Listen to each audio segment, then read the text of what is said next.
Imam Zakaria, dia melayani Tuhan. Dia ada di bait Allah. Tuhan datangi lewat malaikat dan berkata kepada Imam Zakaria. Apa perkataannya? Jangan takut hai Zakaria, sebab doamu telah dikabulkan. Elisabet istrimu akan melahirkan seorang anak laki-laki bagimu. Dan haruslah engkau menamai dia siapa? Yohanes. Yohanes atau Yokanan artinya apa? Allah berkenan.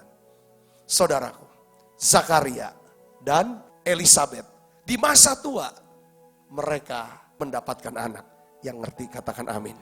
Kata kuncinya, kalau saudara mau lihat perkenan Tuhan turun, Tuhan ingat akan saudara. Favor itu ada karena iman. Tanpa iman tidak mungkin orang berkenan kepada Allah. Beberapa di antara kita bilang, aku mau dapatkan favor ini Pak. Saya mau dapatkan favor ini. Sini katakan, tanpa iman tidak mungkin orang berkenan kepada Allah. Jadi untuk supaya favor ini bisa turun dalam hidup kita. Dan Allah mengingat lalu mujizat terjadi. Saudara dan saya harus percaya. Katakan percaya. Tanpa iman tidak mungkin orang berkenan kepada Allah. Sebab barang siapa berpaling kepada Allah, ia harus percaya bahwa Allah ada. Contohnya siapa? Sadrak, Mesak, Abednego. Tuhan tidak tolong dia sepertinya. Tapi dia percaya bahwa Allah ada. Favor turun. Waktu favor turun apa yang terjadi? Karena dia percaya Allah ada. Maka Allah menyertai dia di dapur api yang menyala-nyala. Waktu dia ada di dalam dapur api menyala-nyala. Nebukadnezar yang menghukum mereka. Nebukadnezar yang minta disembah dari mereka. Menjadi orang yang menyembah Tuhan. Gimana caranya naikkan iman kita?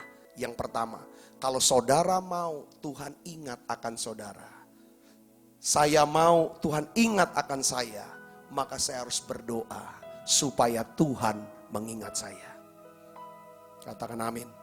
Hizkia saudaraku, kalau saudara baca di dalam Yesaya 38 ayat 1, ada seorang yang bernama Hizkia. Saudara, dia jatuh sakit hampir mati. Ini divonis oleh Tuhan, bukan dokter.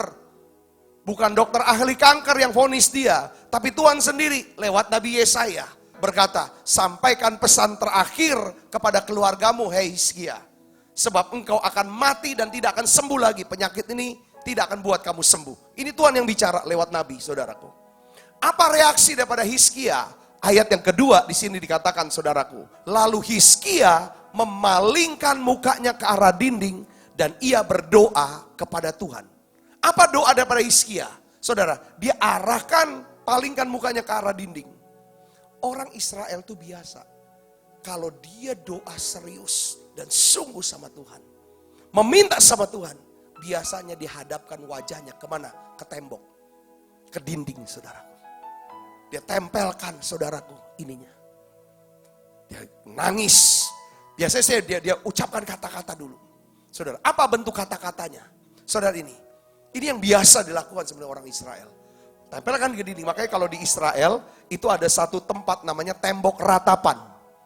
Tempat bekas bait Allah, saudara. Itu tembok bait Allah yang tidak rubuh. Satu tembok itu. Apa doa daripada isi doa Hizkia? Saudara lihat di sini. Kita baca sama-sama. 1, 2, 3. Ia berkata, Tuhan, ingatlah kiranya bahwa aku telah hidup di hadapanmu dengan setia dan dengan tulus hati. Bahwa aku telah melakukan apa yang baik di matamu. Kemudian menangislah Hizkia dengan sangat. Hizkia dia doanya apa? Ingat akan aku Tuhan. Kenapa Hizkia berdoa? Ingat akan aku. Dijelaskan saudaraku. Bahwa aku sudah hidup di hadiratmu. Hadapan itu di hadiratmu. Dengan setia dan dengan tulus hati. Bahwa aku telah melakukan apa yang baik di hadapanmu. Saat Hizkia berdoa minta Tuhan ingat. Ayat yang keempat menjelaskan apa saudara? Tuhan menjawab. Saudara, ayat yang keempat di sini dikatakan, maka berfirmanlah Tuhan kepada Yesaya. Ayat yang kelima, pergilah dan katakan kepada Hizkia, beginilah firman Tuhan, Allah Daud, bapak leluhurmu. Telah ku dengar doamu dan telah ku lihat air matamu. Sesungguhnya aku akan memperpanjang umurmu berapa? 15 tahun. Bukan cuma itu saudara, Tuhan jawab. Dia minta diperpanjang umurnya. Cuman itu mintanya satu, tapi Tuhan beri berapa? 3. Yang satu ini, ayat yang ke-6. Aku akan melepaskan engkau dan kota ini dari tangan Asyur, saudaraku. Dan yang ketiga, aku akan melindungi atau memagari engkau. Yang percaya katakan amin. Kalau Tuhan ingat saudara, saudara minta apa? Tuhan beri lebih banyak daripada yang saudara minta. Berdoa minta Tuhan ingat. Saudara tahu Hana, waktu dia mandul, dia sedih, dia susah, dia sengsara rasanya. Dihina terus oleh madunya, Penina. Dia datang ke rumah Tuhan. 1 Samuel 1 ayat 11 jelaskan, dia doa. Dia berdoa, dia berkata begini, Tuhan ingat akan aku. Ingat akan aku dan jangan lupa akan aku. Tuhan, kalau engkau beri saya seorang anak laki-laki, aku akan berikan engkau. Saudaraku, ayat yang ke-19 itu jelaskan saudara. Tuhan ingat akan Hana. Hana mengandung, melahirkan seorang anak laki-laki. Esokan harinya bangunlah pagi-pagi, sujud menyembah, pulang ke rumah di Rama. Ketika Elkana bersetubuh dengan Hana, istrinya, Tuhan ingat kepadanya. Apa yang terjadi? Saudara, ketika doa minta diingat, Tuhan akan ingat saudara. Yang percaya katakan amin. Kita baca ayat selanjutnya. Maka setahun kemudian mengandunglah Hana dan melahirkan seorang anak laki-laki dan ia menamai anak itu Samuel. Sebab katanya, aku telah meminta daripadanya. Yang percaya katakan amin. Saudaraku, ini dia. Saya ingat janda yang utangnya banyak. Dia datang kepada Nabi Elisa. Dia gak ujuk-ujuk datang kepada Nabi Elisa. Tapi dia ucapkan satu kata. Kata ini untuk mengingatkan Nabi Elisa.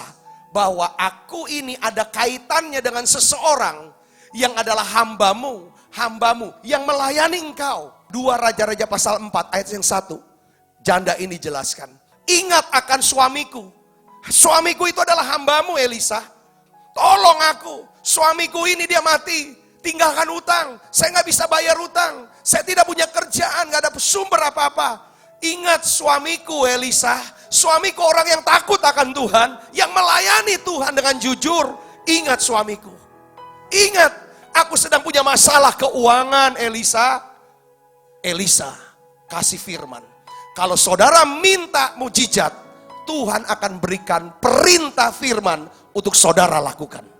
Waktu saudara lakukan, favor ini turun. Ketika favor turun, mujizat terjadi.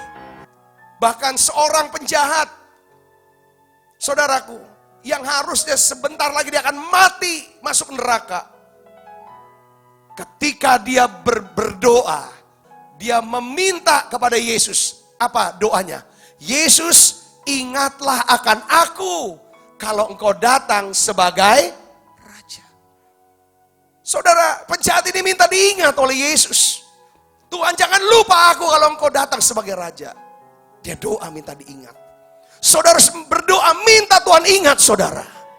Ingat aku Tuhan. Apa jawaban daripada Yesus kepada si penjahat ini? Yesus berkata, aku berkata kepadamu sesungguhnya pada hari ini juga kamu akan bersama-sama dengan aku di Firdaus.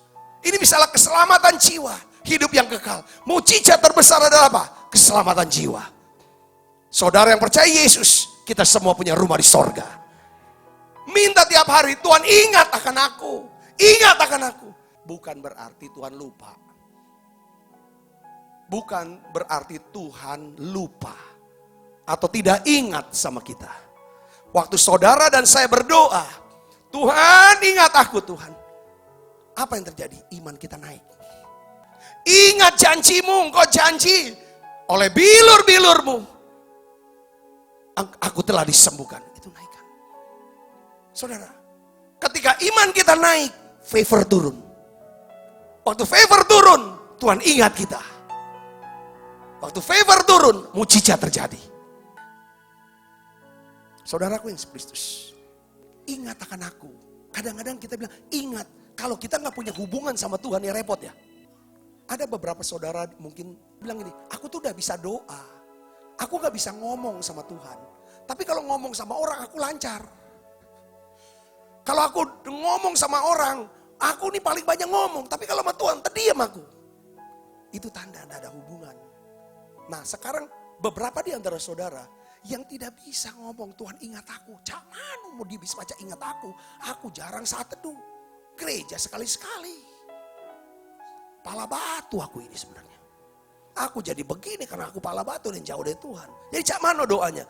Mana bisa Pak Sabta doa cak ini, gak yakin aku. Gini, saya ingat saudara kesaksian daripada seorang pendeta besar. Sangat kaya sekali, dipakai Tuhan cara luar biasa, namanya David Oyedepo. Saudara, dia ajar daripada jemaatnya begini. Kalau kamu tidak punya keyakinan, kayaknya kamu gak dekat sama Tuhan. Di saat kamu susah. Sepertinya, kayaknya kamu rasa Tuhan jauh. Doa model ini, Tuhan ingat aku. Hizkia dijawab doanya sama Tuhan. Tuhan tuh gak bilang karena kamu minta diingat, enggak. Yang dia ingat karena bapak leluhurmu, siapa namanya? Daud. Bapak leluhurmu Daud, aku jawab kamu. Kamu cerit, ingat akan aku. Itu untuk naikkan imanmu. Tetapi aku lakukan karena siapa? Bapak leluhurmu. Katakan amin. Dia jelasin gini, yang pertama, ingat akan aku Bapa, karena anakmu Yesus sudah tebus aku. Ingat akan aku Bapa, ingat akan aku Bapa, karena gembalaku David Oyedepo yang mengasihi engkau, yang dekat akan engkau, yang setia melayani engkau. Ingat gembalaku David Oyedepo.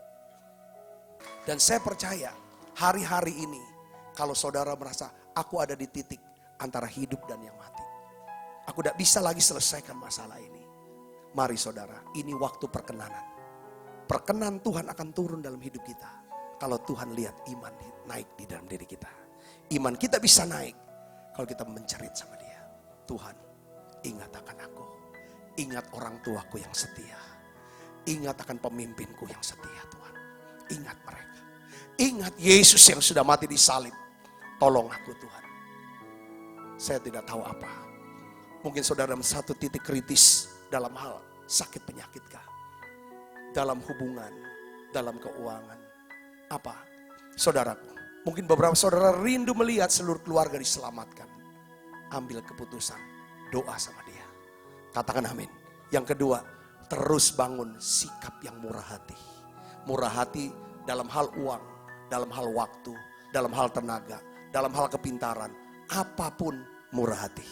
Katakan amin saudara, tetap berharap yang baik itu terjadi dari Tuhan. Karena orang yang menaruh harap mengandalkan Tuhan, ia seperti pohon yang ditanam di tepi aliran air. Katakan amin, dia pasti berbuah pada musimnya.